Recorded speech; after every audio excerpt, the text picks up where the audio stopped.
Hello, this is MyTree.TV. Who are you? I am Céline Cousteau. I've got a first visual test for you. Here it is. What can you see on this picture? I see a tree, I see hills, I see writing, 2 stars, I see a human, I see 2 hands, eyes. You see a human. This is called the tree spirit. Congratulations. Thank you. This is something that really not everybody can see, and it shows me that your eye is prepared to see things that are not obvious on the first glance. Alors, Céline. Oui. En français maintenant. En français, pourquoi pas? Comme vous parlez toutes les langues. Que 3, hein? Que 3, attention. 3. Pourquoi vous êtes venu ici, à Interlaken? Premièrement, on m'a demandé de venir pour parler à la conférence de X-Days. X, ils disent ici. Et donc j'ai accepté. Souvent je parle à des universités, mais surtout aux États-Unis. Et c'est une opportunité aussi pour moi de venir en Europe et voir d'autres pays et parler avec d'autres personnes à travers d'autres industries, pas seulement avec les gens avec qui je travaille. Impresionante. Que bueno tu español. Muchas gracias. So, I'm sorry this was all my Spanish. It's pretty good. I am wondering, you support certain activities in South America. Can you tell us more about it, please? There's a lot of different projects I work on in South America. One in particular is something I just finished. It was a 12-part television series for Chilean television called Océano Chile Frente al Mar. And we explored and filmed the entire coastline from the Atacama Desert all the way to Antarctica, going by Pascua Island and Juan Fernandez Archipelago. So that was a project that took about 5 months filming. Each chapter talks about the oceans in a different way, sometimes historical, sometimes from a human standpoint, sometimes from an environmental standpoint. I've also worked on a couple of documentaries in the Amazon. One was for a television broadcast station in the United States. It was called Return to the Amazon with my father and my brother. And that was 2005 to 2006. And not too long ago I went back to join a medical team of volunteers and filmed the work that they were doing in the Peruvian Amazon with indigenous populations. So I go often. And what's the language they speak there? Is there a native India language? How is it called? Well, there's different indigenous groups in the Peruvian and the rest of the Amazon. But in the Peruvian Amazon there's Quechua, Achuar, Shuar, and quite a few others. The ones that I was interacting with were Quechua and Achuar. Can you say a few words in those dialects? I unfortunately can't. Oh, now I'm a little bit disappointed, but never mind. Unfortunately, or fortunately for our needs, most of them speak Spanish, at least to the people that have contact with the outside world. So I speak Spanish. That was my way in translating and helping the doctors translate as well. The pharmaceutical companies that are benefiting from these natural plants that people are using are benefiting from the knowledge. What's happening is that knowledge is not bringing something back to the people that are generating the information. So the pharmaceutical companies need to be held accountable that if they have a base knowledge that comes from an indigenous population, something needs to go back to those people. And I think also it's a very good point and argument to think that if these populations who are closest to nature, who have information about medicinal plants, have this knowledge, this is a very valid reason to think we should be protecting the environment in which they live and protecting them as the keepers of that knowledge. So it really needs to happen on many levels. It needs to happen on those of us who have heard about the stories to impact law and legislation. There are organizations like Amazon Watch, based in the United States, that looks after the human rights of indigenous people in the Amazon, and supporting organizations like that is another way of helping. Okay, let's speak a little bit about the water part as well, because obviously it's quite a big family business.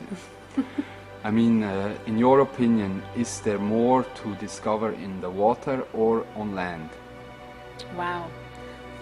There's a lot more to discover in the water, because there's places that we've never been to, we haven't had access to, we're still developing technology to go there. What I'm very much interested in, more than discovering something new, is really looking at and exploring the relationship that different cultures, different people have to the environment, whether it's above water or below the water. So I think in those realms, there's a lot more still to learn on land. But of course, there's absolutely amazing fantasies of diving to depths of the ocean where nobody has been, much like people still dream of going to places in space that we've never been. So I think that conjures up this fantasy world for people.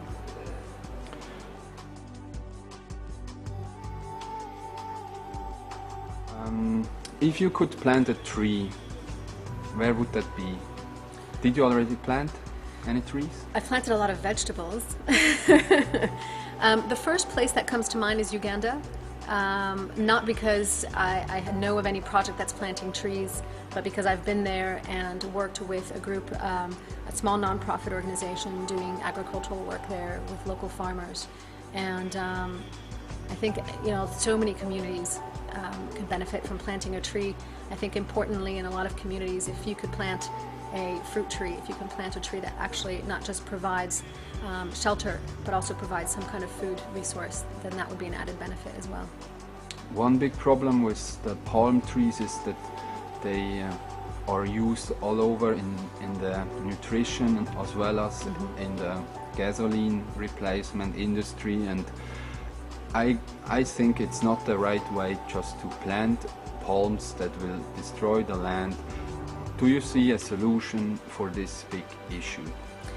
Well, one of the main problems with palm oil, as you are mentioning, is that it's actually a monocrop. And what they're doing is they're going into areas like the Amazon, they're clear-cutting part of the rainforest and planting one crop.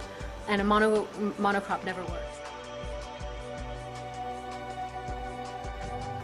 When you plant just one tree and monocrop, you're taking out certain nutrients from the ground that are not being replaced by what another crop would bring in. We have to find another solution. I don't particularly know what that solution is, but palm oil isn't it. There are some places where there could be an exception to that, where there's already been clear cutting and you're going to plant crops anyway. Perhaps that's a good area, but cutting more trees to monocrop is not a solution. Now I have a joker question. Joker, bring it on. What is the question you always wanted to be asked? Wow. Huh? That's a good one. I can answer pretty quickly what I always get asked. What's your favorite place to dive? What's your favorite animal underwater? When was your first dive? Do you remember your grandfather? All of those. I think it's more about my path within the family, but also what interests me. A lot of people assume that because I have the last name I do, that everything I do is around the oceans. Everything I do is around the ocean and around nature and around humans. So I guess the question would be, what is it that inspires me and keeps me going?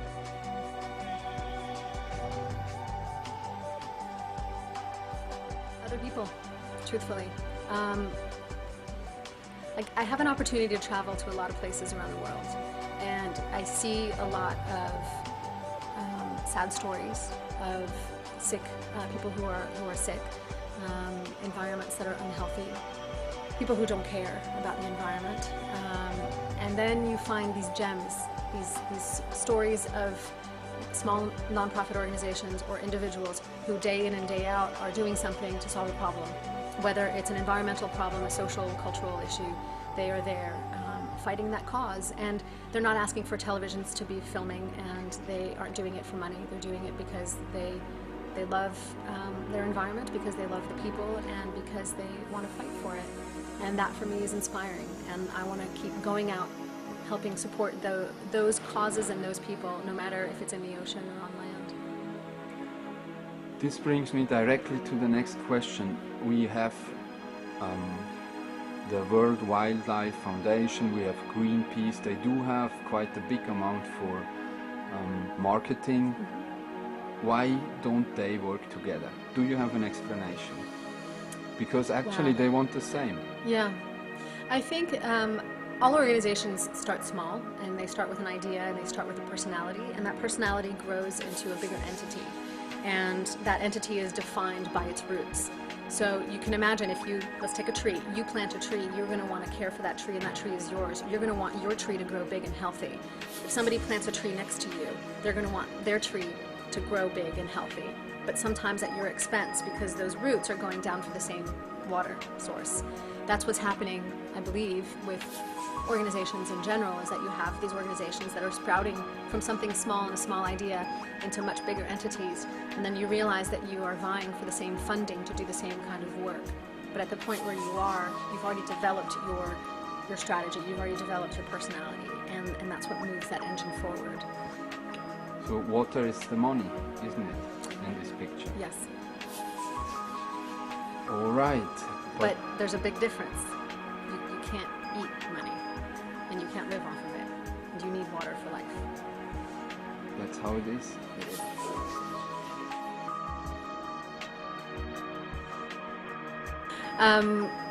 One of the first projects that I have coming next is an event in May called Ocean Inspiration.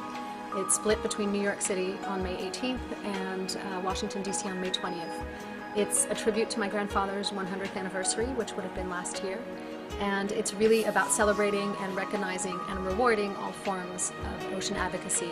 So we have dancers, musicians, artists, filmmakers, scientists, and it's about all coming together and realizing that we can be more effective and more efficient when we have a community approach to it, and that each person, regardless of what they actually do for a living, can be an ocean advocate, can be a human rights activist, can be an environmental advocate. So this is the first one in a linear time. The second project is my nonprofit organization called Cause-Centric Productions, and that is to create short documentaries about the work of other small nonprofits or individuals who are doing work with environmental, social, and cultural issues and looking to find solutions with whatever little or medium means they have. By going in and creating a short documentary, I'm giving them a communications tool to tell their story and hopefully fundraise. Certainly need a bag for all the little gifts. Ooh! Is it biodegradable, recyclable, non-plastic? It's much more than that. It's edible? There's an idea. It's, an edible bag. It's a lot of respect for you and your work. And this is That's great. I love it's it. made of bio cotton from That's Switzer. Switcher. Yeah, it's a Made Swiss, with respect. Swiss textile company. I'm going to put this in there. In my little bag. And It then was I'm a gonna go very shop. great pleasure to make this interview. Thank you. Muchos gracias, merci beaucoup, thank you very much, arigato, and good luck with all your projects. Avec grand plaisir, de nada. You are welcome, and danke schön, I believe. Wow, that's fantastic.